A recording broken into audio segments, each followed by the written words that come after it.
The clock on my laptop glared 7:42 p.m.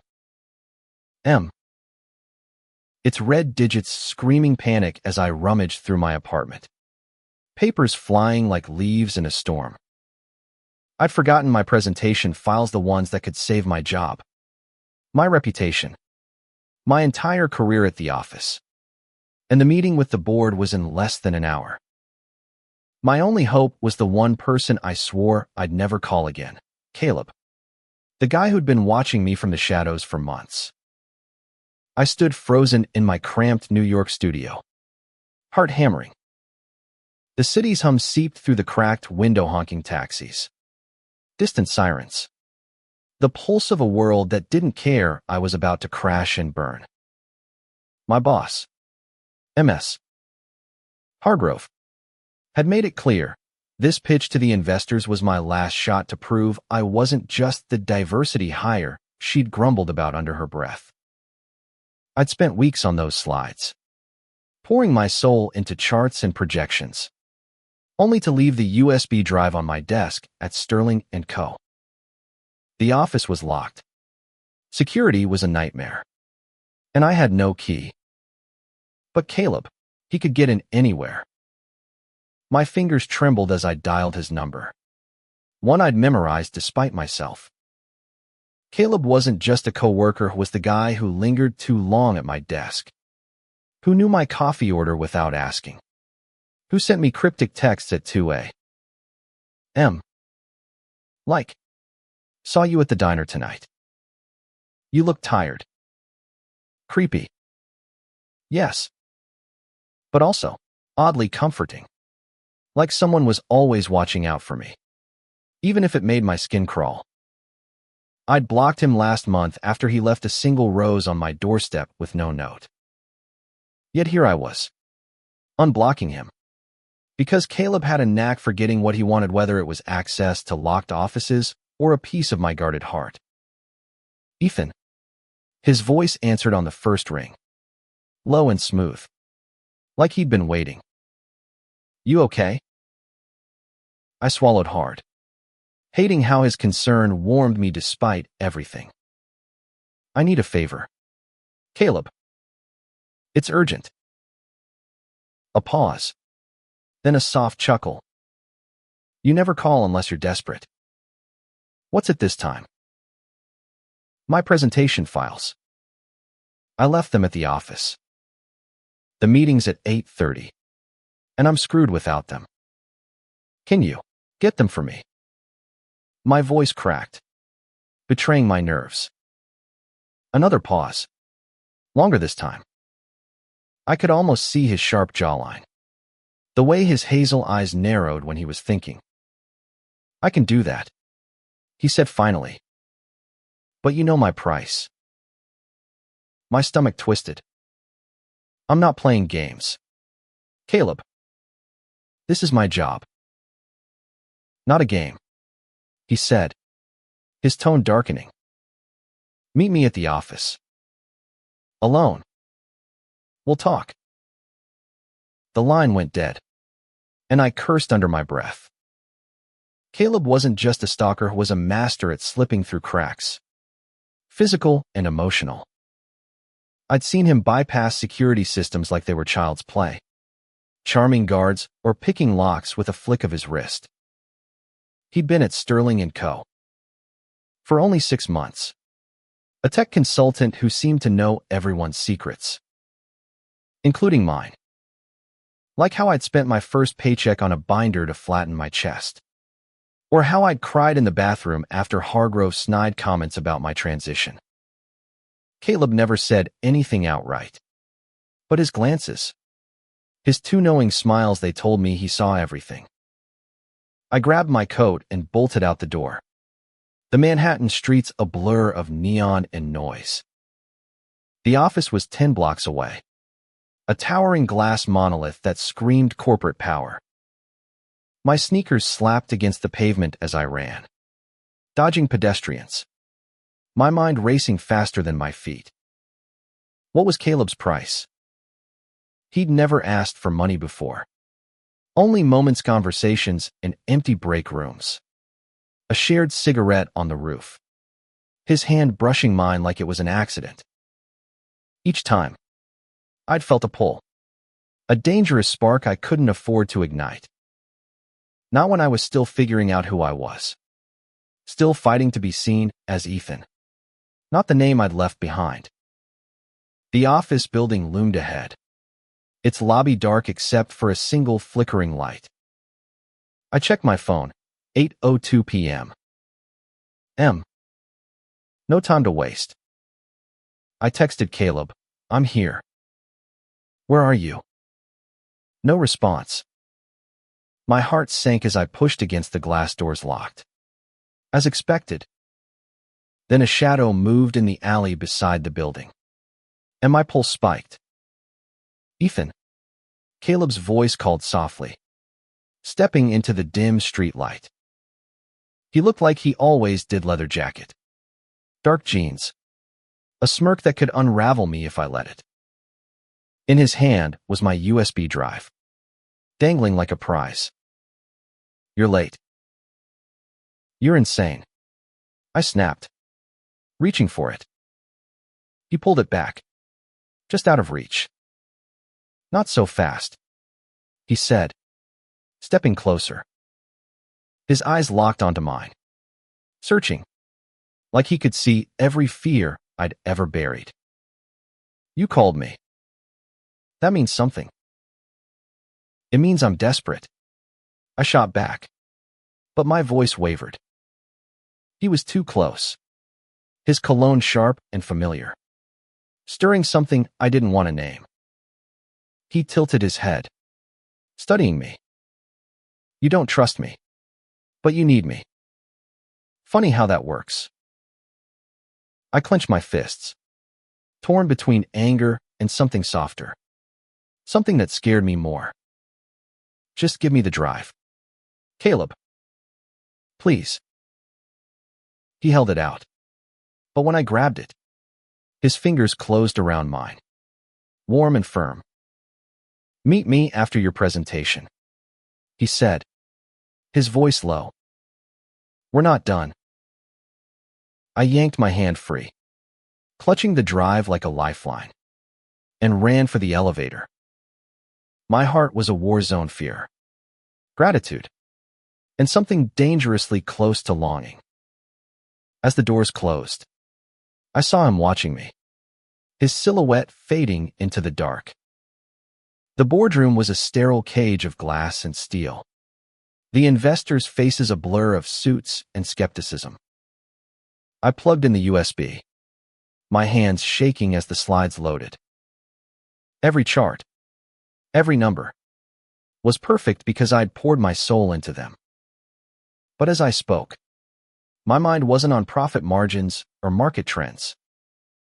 It was on Caleb, waiting somewhere in the shadows, and the price he'd demand for saving me tonight. The presentation went better than I'd dared hope. The investors nodded, scribbled notes, and MS. Hargrove's tight-lipped frown softened just enough to give me a sliver of relief. By 9:15 p.m., I was shaking hands, forcing smiles, and dodging questions about next steps while my mind screamed one word: Caleb. I stepped into the hallway, the fluorescent lights buzzing like my nerves. The office was empty now, the hum of computers replaced by an eerie silence. I checked my Finino messages, but I knew he was still here. Caleb didn't just vanish. He lingered, like a ghost you couldn't shake. I headed for the roof, our usual spot, where we'd shared those late-night talks that felt too intimate, too raw. The city stretched out below, a glittering maze of possibilities and traps. He was there, leaning against the ledge, a cigarette glowing between his fingers. The wind ruffled his dark hair, and for a moment, he looked less like a stalker and more like someone I could have loved in another life. "You killed it in there," he said without turning. "I knew you would." "How do you know?" I asked, stepping closer, my voice sharper than I meant. Were you watching me? He turned, his hazel eyes catching the city lights. I don't need to watch you to know you're good, Ethan. I see it every day. The way you fight for your place here, even when they don't deserve you. His words hit harder than they should have. I wanted to snap back, to call him out for crossing lines. But something in his tone stopped me. It wasn't just flattery, it was belief.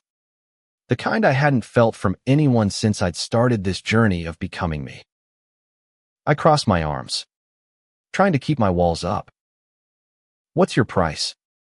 Caleb. You said we'd talk. He flicked the cigarette away, the ember arcing into the night. I want you to stop running from me, he said, his voice steady but laced with something vulnerable. I know I scare you. I know I've been too much. But I'm not the enemy, Ethan. I laughed, bitter and shaky. You follow me. You text me things you shouldn't know. You left a damn rose on my doorstep. That's not normal, Caleb. He stepped closer, and I didn't back away, though every instinct screamed to. I'm not normal, he admitted, his voice low. But neither are you. And I see you, Ethan. All of you. The guy who's terrified but keeps showing up. The guy who's stronger than anyone in that boardroom will ever be. My throat tightened. No one had ever said anything like that to Minute, my parents, who still stumbled over my name. Not my coworkers, who whispered about my binder or my voice. Caleb saw me, and it was terrifying and exhilarating all at once. But he was still dangerous, a puzzle I couldn't solve. Why me? I asked, barely above a whisper. Why are you so obsessed? He looked away, his jaw tight. Because you're the first person who made me feel like I could be more than this. He gestured vaguely at himself, like he was ashamed of the edges he couldn't smooth out. I grew up breaking rules, Ethan. Picking locks, hacking systems, staying invisible. It's how I survived. But you make me want to be seen. I didn't know what to say. My heart was a tug of war between fear and a longing I'd buried deep. Before I could respond, my phone buzzed. A text from an unknown number. Check your email. Now. My stomach dropped. I opened my inbox, and there it was, an anonymous message with a single attachment, a photo of me and Caleb on the roof. Taken minutes ago. Someone was watching us. Caleb, I said, my voice trembling as I showed him the screen. His face hardened, his eyes scanning the rooftop like a predator. Who sent this? I don't know, he said, his voice clipped. But I'll find out. He grabbed my hand, pulling me toward the stairwell. We need to move. We ran down the stairs, the photo burning in my mind. Someone knew about Caleb's obsession, about my desperation tonight. Was it Hargrove, trying to sabotage me? A coworker with a grudge? Or something worse? Caleb's grip was tight, grounding me even as panic clawed at my chest. At the lobby, he stopped, his eyes searching mine. Stay close to me, he said. Whoever this is, they're not playing games. We stepped into the street. The city's pulse louder now, like it was warning us. Caleb's hand lingered on mine, and for the first time, I didn't pull away. Not because I trusted him fully, but because I needed him. Whoever was watching us, they'd just raised the stakes, and Caleb was the only one who could keep up. The next week was a blur of paranoia and stolen glances. Every shadow in the office felt like a threat. Every ping of my phone a potential bomb. Caleb was relentless, digging into the anonymous email, tracing IP addresses and security footage with a focus that both impressed and unnerved me. He was good and I wondered how many secrets he'd uncovered before mine. We met in secret, in diners and back alleys, piecing together the puzzle. The photo had come from a burner account, untraceable. But Caleb found a grainy clip from a street camera showing a figure in a hoodie near the office that night. Could be anyone, he muttered, but his eyes said he suspected more. I didn't press him, not yet. I was too busy wrestling with the fact that I didn't hate his presence anymore. His intensity, once suffocating, now felt like a shield. Friday night, we sat in a dive bar in Brooklyn, the kind of place where no one asked questions. Caleb slid a USB drive across the table, not mine. A new one. I found something, he said, his voice low. Emails between Hargrove and someone outside the company. They're planning to tank your project. Ethan. That photo was a warning. I stared at the drive, my heart sinking. Why me? I'm nobody. You're not nobody, he said fiercely. You're a threat. Your ideas, your work, it's better than they want to admit. Hargrove's been skimming funds, and your pitch could expose her. I felt sick. All my late nights, my fight to be seen, it wasn't just about proving myself. It was about survival in a game I didn't know I was playing. What do we do? I asked. We fight back, Caleb said, his hand brushing mine under the table. This time, I let it stay. I've got enough on Hargrove to bury her. But you need to decide. Ethan, do you trust me? I looked into his eyes, searching for the line between protector and predator. He'd crossed boundaries. Yes, but he'd also saved me more than once. And somewhere along the way, his obsession had become my anchor. I trust you, I said, the words heavy with risk and truth. The plan was simple but dangerous. Leak Hargrove's emails to the board, anonymously, before she could sabotage me. Caleb handled the tech, his fingers flying over his laptop like a maestro. I handled the narrative, rewriting my presentation to subtly hint at financial discrepancies without tipping our hand. We worked through the night, our shoulders brushing, our silences filled with unspoken promises. By dawn, we were done, and I realized I wasn't just fighting for my job anymore, I was fighting for us. The board meeting was a battlefield. Hargrove's face paled as the leaked email surfaced, her excuses crumbling under the board's scrutiny. My presentation shone, not just saving my job, but earning me a promotion. As the room emptied, I caught Caleb's eye across the hall. He gave me a small nod, then disappeared into the crowd. That night, I found him on the roof again, the city sprawling below us. You didn't have to help me, I said, stepping closer. You could have walked away. He smiled, softer than I'd ever seen. I've been chasing you for months, Ethan. Walking away was never an option. I took a deep breath, closing the distance between us. Then stop chasing, I said, my voice steady. I'm right here. His eyes widened, and for the first time, he looked vulnerable, not dangerous. When he kissed me, it was slow, careful, like he was afraid I'd vanish. But I didn't. I kissed him back, letting go of the fear, The walls. The doubts. The city hummed around us. But for once, it felt like we were the only ones in it. Weeks later, Hargrove was gone, and the office was quieter. Kinder. Caleb and I were careful, keeping our relationship under wraps.